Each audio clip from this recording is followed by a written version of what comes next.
Hey, it's REZZ, and I'm gonna show you guys the inside of my new studio shed thing that I got built, and I'm also gonna show you how I made my track called Can You See Me? Come on in.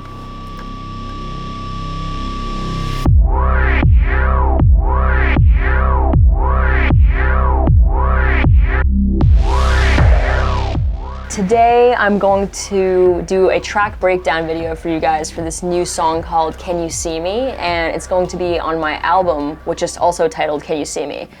I've always wanted to do something like this, but because of being so busy with touring all the time, I just never got around to it. But I also think this track is kind of like the perfect opportunity to do it because there's not too many channels, it's not too complicated of a project, so I'm gonna break this down in a few different sections: the drums, bass, vocal, FX, and melodies.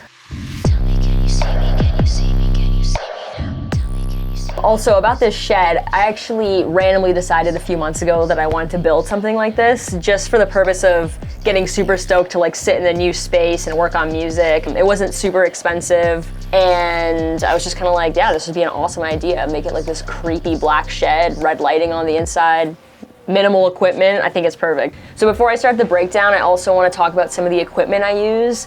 I've always been very minimal with my production in terms of the stuff that I use. Here today, I'm using JBL monitors, which are like 8.5 inch. They're pretty large, actually.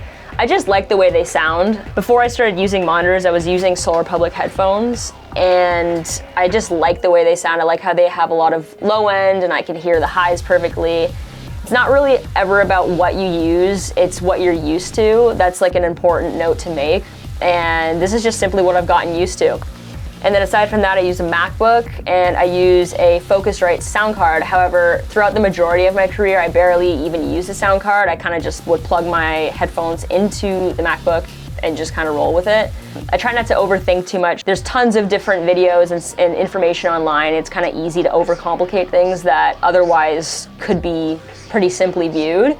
And in this production video, I'm kind of going to not only explain how I made the song, but I'm going to explain some of my philosophies about making music as well that kind of help me keep creating, basically.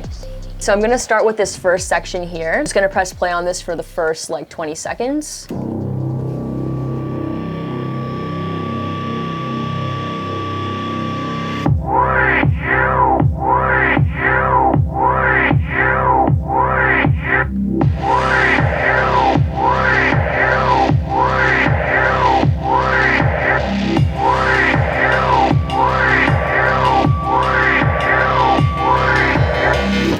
All right, so pretty simple and to the point. I'm gonna start with the kicks. I find my samples in various different places, whether it be Splice, whether it be random sample pack. There's tons of different sources online to find good sounds. The key is literally just to find sounds that you like, and you know, some people spend hours on a kick drum or hours on a snare or a clap. I have a very opposite approach. I just find a kick I like, and if it sounds like it suits the song, then that's about it. The only effects that I have on this kick is just, I put it in mono. And that's just because obviously the kick is very heavy and low end and I just don't want it to clash against anything. However, there's no rules. There's people who definitely probably don't put their kicks in mono and their tracks are still extremely fat. So this is just a simple kick that I like. It kind of sounds a little bit dull, but I don't know, I just like the vibe of it. I chose a clap here that I really liked as well. The drums, in my opinion, have a very like kind of industrial feel, which is sort of the vibe that I'm going for this project, kind of fusing bass music with industrial sounds. And this is a good example of that. So this is just the clap and the snare.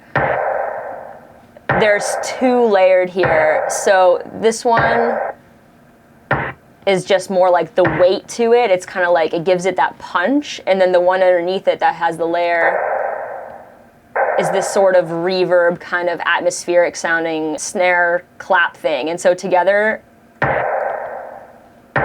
and then with the kick.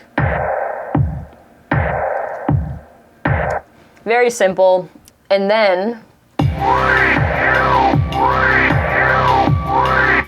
the hats, I just kind of chose random hats that I felt were suitable for this. I find my samples, like I said, on Splice. I just kind of put it together. And so all the drums together.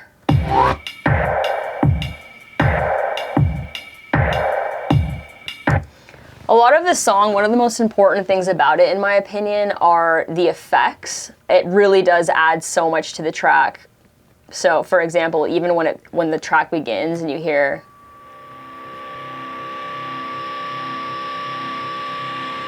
sort of like a reversed kind of guitar sounding thing, I think it just sounds so eerie and I love it. And then there's this wave bass thing that kind of, all of this stuff just adds atmosphere to it.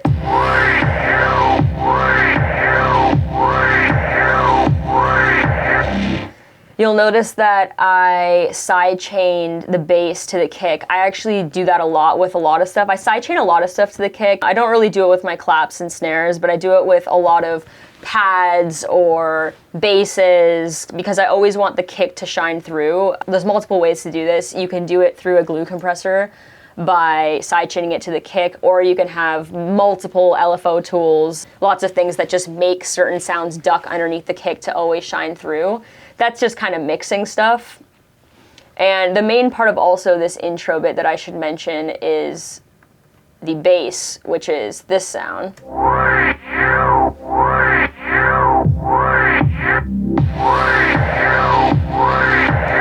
This was just like a random sample I found that I affected a little bit and then reversed it and kind of made it sound like this sort of looping, weird vibe. I just liked the way it made me feel. So that was the intro.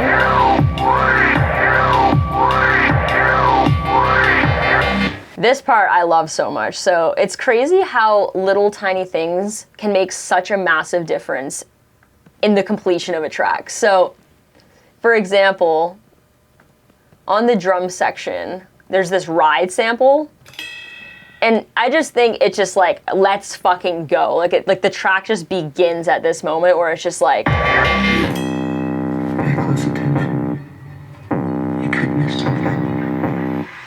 Tell me, can you see me? Can you see me? Can you see me now? Tell me, can you see me? Can you see me? Can you see me now? Tell me, can you see me? Can you see me? Can you see me now? Tell me, can you see me? Can you see me? Can you see me now?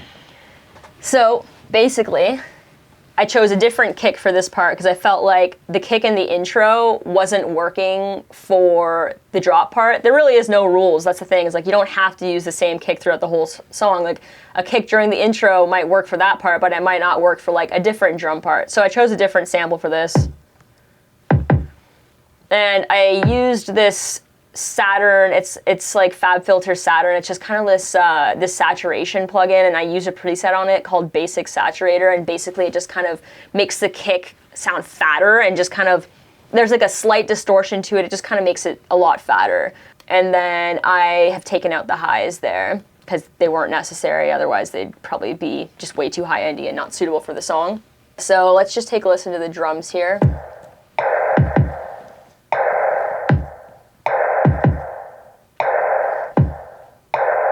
Same clap from before, except this one here, there's like a little click. I always like to layer my snares and claps because, you know, there might be a certain element to the sound that you like, but it's like missing something. And so like this little click here really adds like a little pop to the drums. Can you see me? Can you see me now? Tell me, can you see me? Sorry, I just meant to actually play the drums at that part. But anyways, okay, so the vocal part. Tell me, can you see me? Can you see me? Can you see me now? Tell me, can you see me? Can you see me? Can you see me now? That's my voice. So basically, as I was making this beat, without the vocals, it sounds like this.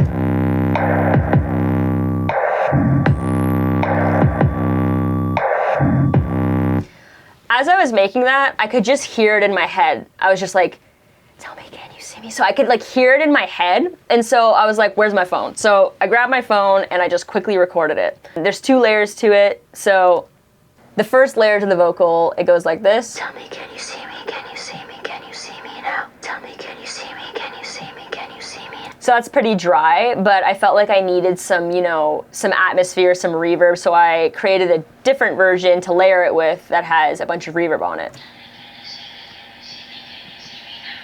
So together. See me, can you see me now? Tell me, can you see me? Can you see me? Can you see me now? So I just randomly came up with that. It just sort of popped in my head with the beat. Like, I'm sure that's how a lot of vocalists kind of record their music. They just hear something and then they just start recording, and that was what I did. I'm not really notorious for using any of my own vocals on my tracks, but this is what I consider my first debut of like my vocal on a track, and I'm actually super stoked about how it sounded. So then we're gonna go to the main bass sound, which is this. This is a Serum preset. Nothing wrong with using presets. I like to use a preset and then I like to edit it afterwards, sort of make it my own. So I added a bit of distortion with this erosion plugin. I like to use a lot of stock Ableton plugins. There's also this plugin as well called Magic Stereo, which it widens the bass. It kind of makes things sound a lot fatter. And I used a bit of Redux and I automated it in certain parts. So as you can hear,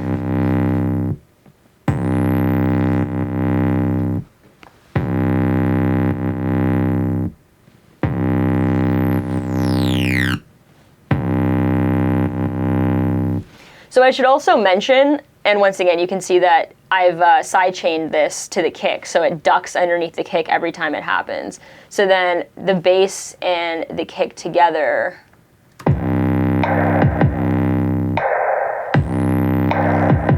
So the bass kind of like subtly ducks underneath the kick every time it happens so that it has space. And that's sort of like the key to mixing, is like making sure that everything has its own space. And that can be done in a various amount of ways.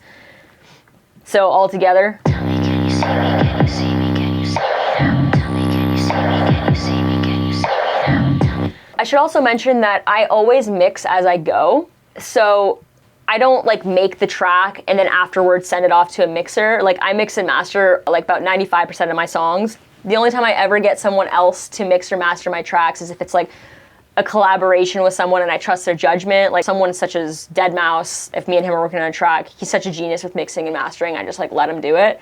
But all my tracks, I do mix and master myself, and I do it as I go. I try and make the song sound completed as I'm working on it. Like, this sounds good as it can, and then moving on, you know what I mean? So basically just mixing as I go. There's some important effects here that happen over the second part of this bassy part.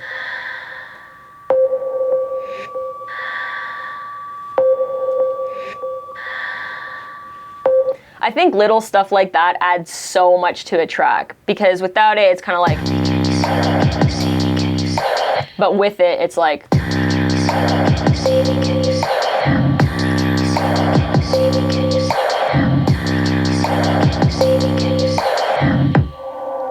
Pay close attention.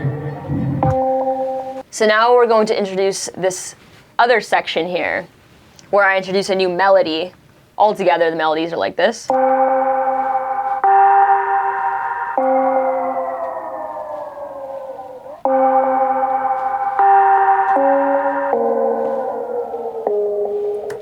On the one layer of it here,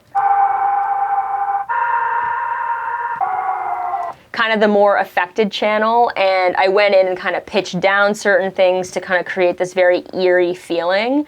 But I also wanted a very like clear sounding layer above it, so I made sure to add a layer that sounds like this. And then together.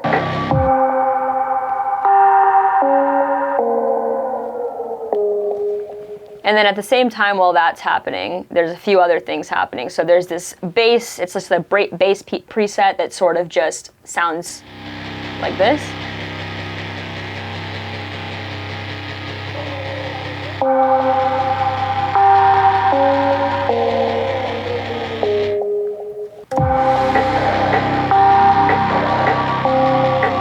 And once again, the effects here just coming in so important, like this part. If you hear that, it makes it sound large, like everything just kind of comes together like this. It's this climactic thing is about to happen. Let's not forget the guitar feedback.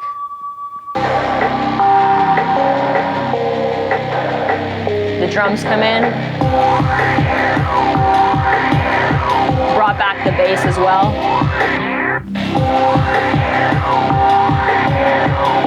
All right, this part is just, when I made this part, I was like, am I literally all right, or should I be in the psych ward?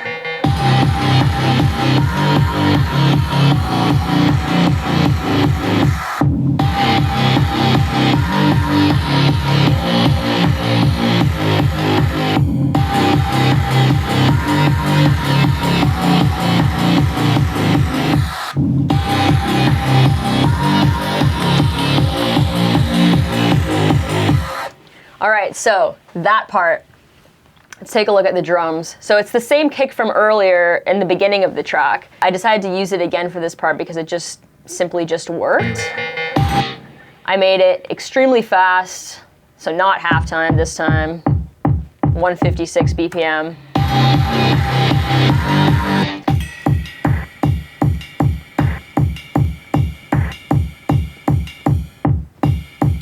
This is what the drums sound like during this part. It's so interesting the way things come together, because the drums by themselves is just like, okay, like whatever. But now let's start to bring in the other elements. So now I'll bring in the bass part. So here it's multiple layers of Serum, where I basically just found a certain sound that I liked, tweaked it, and have this kind of melody going with it.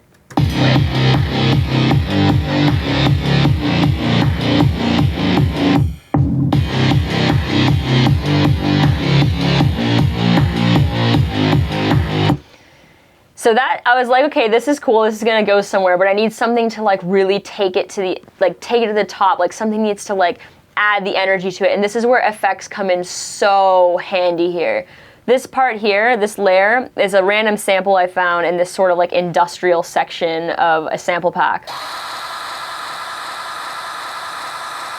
As soon as I heard it, I was like, oh, I can hear this kind of going at the same time as the drums and the bass. So together it's like,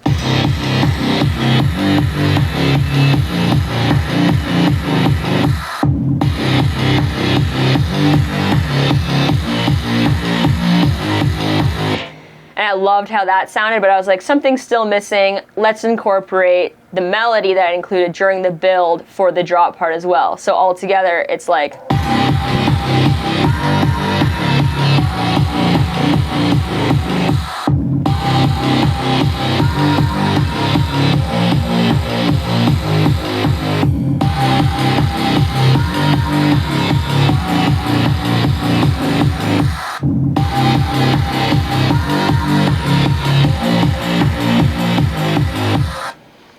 so yeah, the key parts of that track, it's all those things coming together are so important, and without any of those elements, it just wouldn't be the same. The melodies were needed, the effects were needed, the bass melody bits and all the layering involved in them were needed. So for example, there's multiple layers here. That one.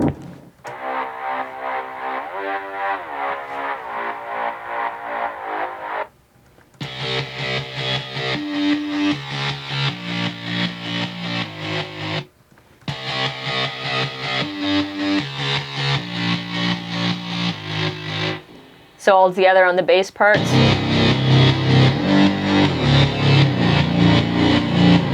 And then all together.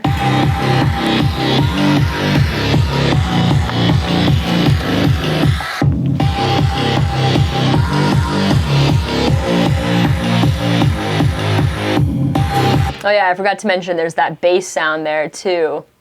Called it woo. Just a random sample. I think I pitched it down. I thought it sounded good as like a kind of filler moment. So it's like, there we go.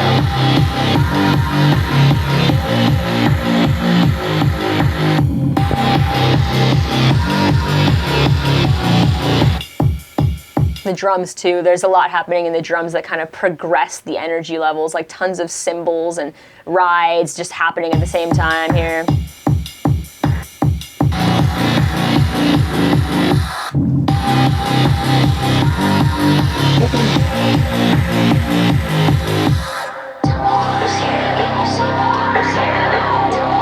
Bringing back the vocal and everything else from earlier. Can you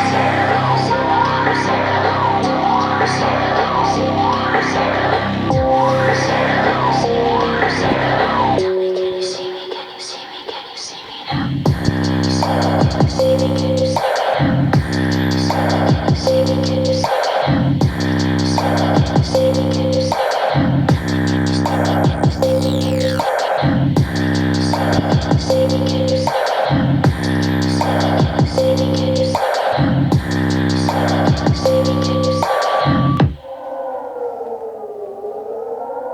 And that's how I made my track, Can You See Me?